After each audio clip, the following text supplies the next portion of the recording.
10e jour du mois lunaire de Ramadan. À l'honneur, ceux qui seront à l'honneur, c'est le groupe des chantres de la Dara Hizb-ut-Tarqiyyah à l'échelle, n'est-ce pas, nationale. C'est le groupe dénommé Al-Mashrab Safi qui sera à l'honneur devant le calife qui va déclamer.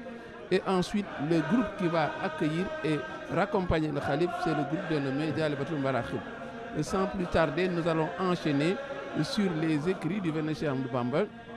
Et nous allons, n'est-ce pas, c'est une coïncidence, vous parler du poème qui est en train d'être déclamé pour raccompagner le calife. Il s'agit de Fousti Bizarre Fil Hassanat, un poème très connu qui fait partie d'un recueil qui a pour titre Mafatul Jinan, les clés du paradis. Et donc Fousti fait partie de ce recueil et où on trouvera également Oudaïla Izafzaha ou Ahbabtou et autres. Donc c'est ce recueil-là. Et il faut dire que c'est un poème qui compte 12 vers, qui n'est pas trop long et qui est également un acrostiche. L'acrostiche du verset Fakuli Washrabi Bihi. Et Fakuli Washrabi Bihi, c'est un extrait du verset 25 de la sourate 19, la sourate dédiée à la Vénérée Marie. Et le verset c'est Fakuli Washrabi wa Qarri Aynan. Donc le cheikh a travaillé cette expression pour amputer wa Qarri Aynan, pour ajouter Bihi, Fakuli Washrabi Bihi, ce qui fait donc 12 lettres, parce que l'objet c'était de faire en sorte d'avoir 12 lettres pour avoir un douzain. C'est donc l'acrostiche de ces versets. Il faut dire également que c'est le Majzour Rajaz qui est le maître utilisé par le cheikh. C'est un maître comme celui de Jazbul Khouloub ou bien Adjaboni Rabbou Sama. Donc ce sont des poèmes qui sont très connus.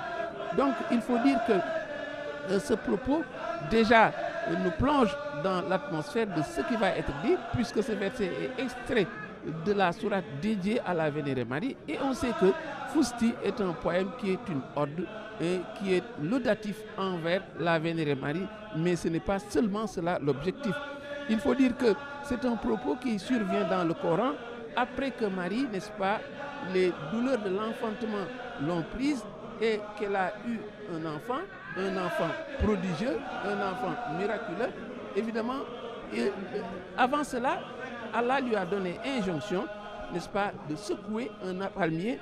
Quand elle l'a secoué, des dattes sont tombées et Allah lui a dit Fakuli washrabi bihi. Fakuli washrabi wa qarri aynan. Mange et bois et rafraîchis-toi l'œil. Nous avons dit que donc le cheikh a enlevé la dernière partie wa qarri aynan pour ajouter bihi. Donc ce qui donne Fakuli washrabi bihi. Donc 12 lettres qui donnent 12 vers. Un poème qui est dédié entièrement à la Vénérée Marie et à son fils prestigieux, le prophète Isa ibn Maryam. Donc, nous avons dit que dans le préambule, déjà, le cheikh annonce la couleur, parce que c'est dans le préambule qu'il parle disant à Allah, Ya man qala fa kulli washrabi bihi, Ya man qala la nufariqu bayna ahadin min ruslihi. Celui qui a dit, Allah qui a dit, nous ne faisons aucune distinction entre les messagers. Parce que véritablement, l'islam est cette religion qui prend en égale considération, qui considère qu'ils sont d'égale dignité, tous ces prophètes, et qu'il faut les croire tous, n'est-ce pas, même s'ils ne sont pas sur le même niveau, au niveau de l'échiquier, même s'ils ne pèsent pas du même poids, tous, mais l'islam recommande de considérer la nufariqu bayna ahadin min ruslihi. Nous ne faisons aucune distinction parmi les messagers. Et ça, c'est une exclusion de l'islam, c'est une exclusive de l'islam. Il est des obédiences qui ne reconnaissent pas certains prophètes, alors que l'islam recommande de le faire.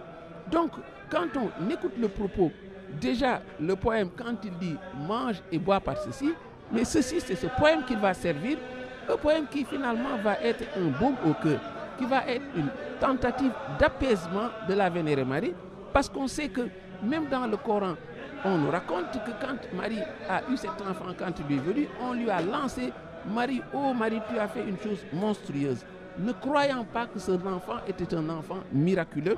Et dans tout le reste, n'est-ce pas, du poème, le cheikh va servir des arguments pour montrer que tout ce qui s'est dit sur Marie était, n'est-ce pas, des contre-vérités qui ont été échafaudées, et la suite va nous le montrer. Donc, c'est un poème qui est destiné à restaurer la vérité, à donner le bon argument, à donner la bonne version, ce que le musulman doit retenir dur comme fer. Déjà, le poème nous prend déjà dans l'orientation du poème. L'objectif, c'est de réhabiliter cette femme vertueuse qui est éloignée de tout ce qui a pu se dire. La manière dont l'islam considère Marie et Insa, mais apparaît déjà dans le premier vers. Quand il dit « Fusti bizar fil hasanat » Sayyidatan li Mosinat, Mariam Fouki Mouchinat, Indel Lezi Lam Yudraki. Ô Sainte Marie, heureuse que tu es d'être le réceptacle des bienfaits. Toi, maîtresse des bienfaitrices, ta précédence sur les fidèles en convaincu aux yeux du Créateur invisible et reconnu. Donc c'est un focus sur cette appellation élogieuse, Sayyidatan li Mosinat. Tu es la maîtresse des bienfaitrices, différente d'une pécheresse, comme on a pu l'accuser dans ce sens. Et elle est également le réceptacle, n'est-ce pas, des bienfaits. C'est un propos, n'est-ce pas, qui est destiné à montrer à quel point il y a des égards. Réceptacle veut dire simplement celle qui a porté dans son ventre le prophète Insa, Mohammed Insa ibn Mariam. Donc il faut dire que dans le même sillage, il dit Kun fayakun la kikhat, khayr rasoulin al-diqat. Donc le Seigneur, par son verbe créateur, Kun fayakun, t'a honoré en te confiant sans contredit l'excellent envoyé. Donc nous sommes là dans un texte qui est également explicite. Donc si les gens ne comprennent pas que le prophète Insa est né miraculeusement, le cheikh saisit l'occasion de ce poème pour expliquer comment il est né. Il est né par le miracle, par le kun fayakun, par le verbe créateur. Quand Dieu veut une chose, il suffit qu'il dise soit pour que cette chose se réalise. Et c'est ainsi que le prophète Insa est né. Il dit également au vers 3, Ya Ouma Khairi Mohsinin, ô toi, mère des meilleurs bienfaiteurs. Il ajoute Masoumatan min Sharaki, exemple de tout associationnisme. Là également, le cheikh déroule jusque-là un chapelet de vertus. Le propos, n'est-ce pas, montre les vertus qui sont l'apanage de cette femme, mais à un moment donné, quand il dit Masoumatan min Sharaki, tu es éloigné de tout associationnisme, mais c'est également laudatif, mais c'est également pour battre en brèche l'argument qui voudrait montrer la mère de Insa comme la mère de Dieu. L'islam récuse cette conception qui ne considère pas que Marie serait la mère d'une divinité quelconque. Parce que très tôt l'islam avait dit il n'a pas enfanté, il n'a pas été enfanté. Ça c'est la position islamique par rapport à la naissance du prophète Insa. Donc il y a un excès que l'islam récuse.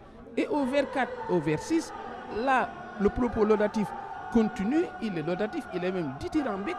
À la limite, quand il dit « tu possèdes cette source de joie qui enchante tout dévot informé », il ajoute « tu me procures un breuvage frais et délicieux. Antisula alatul kiram, ma amanahwi karam, ma amanahwi kahiram.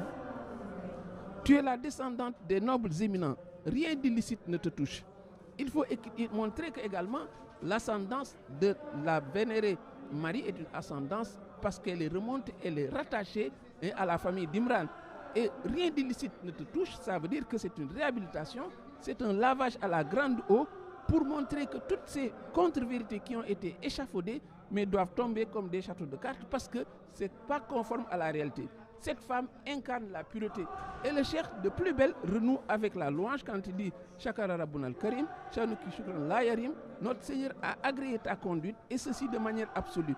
Et il ajoute Ibnukina lama yaroun, ton fils a atteint son objectif. Et le vers 10 finalement vient porter les stockades parce que jusque-là ce sont des pics ça et là lancés, mais évidemment l'argument massu. Le coup de grâce vient au vers 10 quand le cheikh dit Ya Umroin Maliki, Ya Ouma Jalil Aliki, Ibnuki Labi Haliki. Ô toi, mère de l'esprit de notre maître, mère de celui qui dissipe les ténèbres, ton fils n'a pas péri, Ibnuki Labi Haliki. Indal Alim Masiki, il vit auprès de son Seigneur, donc pour venir battre en brèche, balayer d'un revers de main l'argument qui voudrait que le prophète ait Insa et une autre fin. Le cheikh dit sans détour qu'il vit auprès de son Seigneur. Au vers 251 de Masalik, le cheikh dit que l'ascension a eu lieu le jour de Anshura. Au vers 247 de Masalik, toujours, il montre que la naissance du prophète Insa, c'était également le jour de Anshura. Les vers 11 et vers 12 viennent donc clore le propos. Au final, au lieu d'être une simple ode de ce propos, ce poème vient couper court à toute controverse sur le statut de Marie, sur le statut du prophète Isa, qu'il faut considérer comme un procès prestigieux. Les 5 les plus forts dans l'islam, Isa en fait partie. Wa Minka, wa Binoïn, wa Ibrahim, wa Moussa, wa Isa ibn Maryam, pour dire donc que finalement, ce poème est un poème laudatif qui vient battre en brèche tous ces arguments qui sont fallacieux pour montrer que c'est un prophète incomparable. Wassalamu alaikum wa rahmatullahi wa barakatuh.